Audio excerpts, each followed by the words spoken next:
Thank you, Hugo House, and thank you, Ariel and Jason, and thank you, all of you, for showing up to collections. It's just great, like genuinely, sincerely great to see all of this turning into a thing.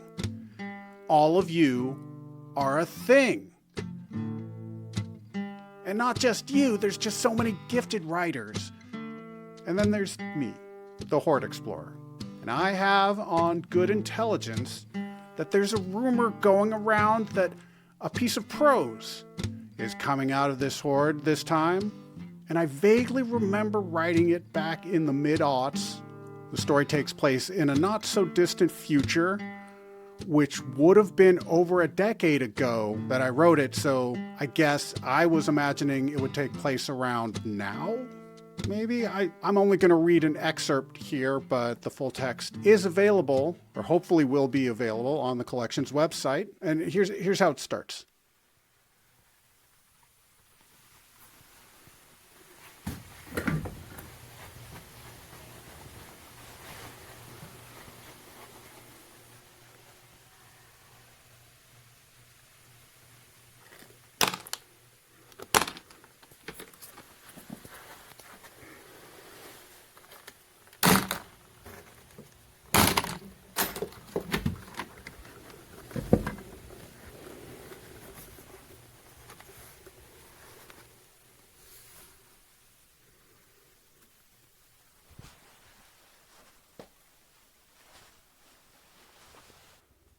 I am spending the rest of my money right now, today.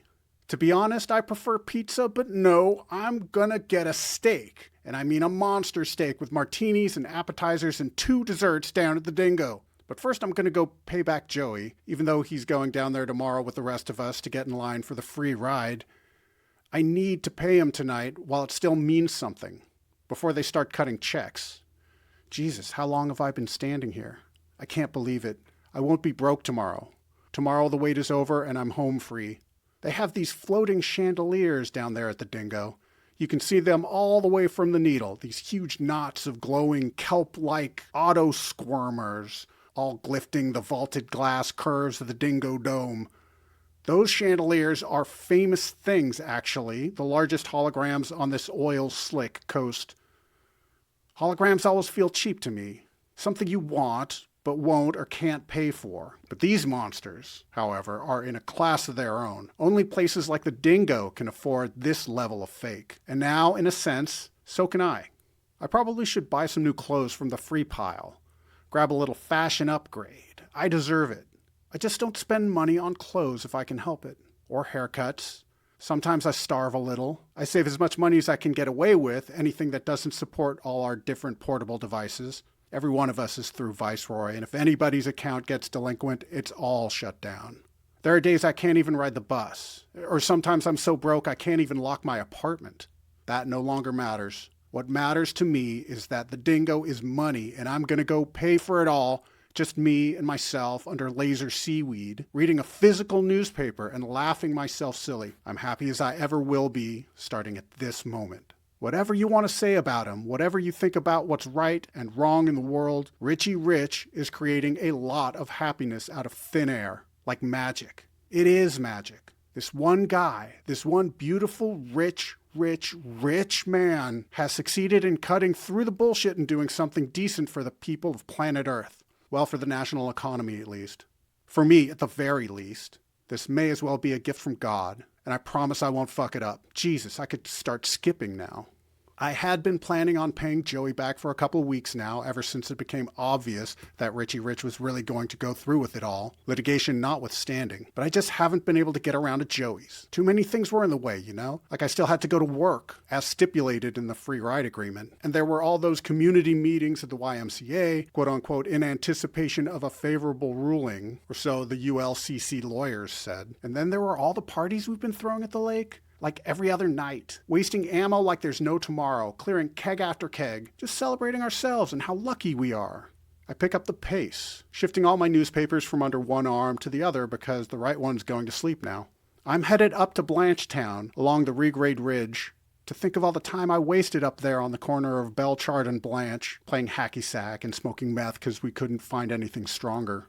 Misguided youth. Most of those guys never even took the standard. They would all get jobs with the port right out of the box or move to China like everyone else. But now, those of us who stayed behind are finally going to get a piece of the pie. Well, most of us are. There's always people who fall through the cracks. I had a friend we all called Testing. Not a winner, but he got by just fine. Neural implant and a library card, even though he was functionally illiterate. And then poof, he came down with A syndrome, and now he's living out in Mobile City 3. Caught a glimpse of his profile on Mo Future the other day. Deep yellow grin peeking out through a bird nest beard. It's kind of sad that he doesn't qualify for the free ride. Folks like Testing are left behind by design.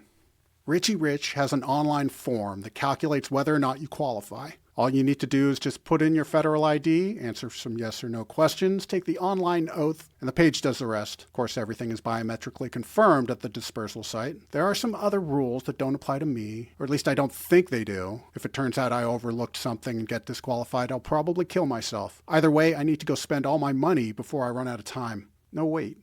Can I really afford the dingo if I want to pay Joey back? I should check my balance on my wallet. Let's see. $13,370, pending charges notwithstanding, so I bet it's more like $12,000. So yes, I can just barely do Joey and the dingo and still have enough left over to blow on something stupid. Or maybe I'll buy flowers for Mom.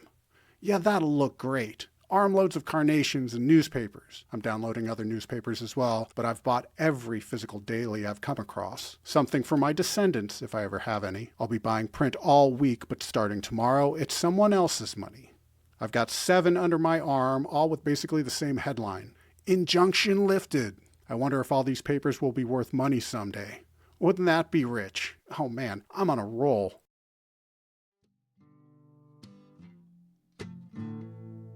And if you want to see where that story goes, the story portion that I just read, just go to the collections website. You can also go to hoardexplorer.com, but you won't exactly find this story there.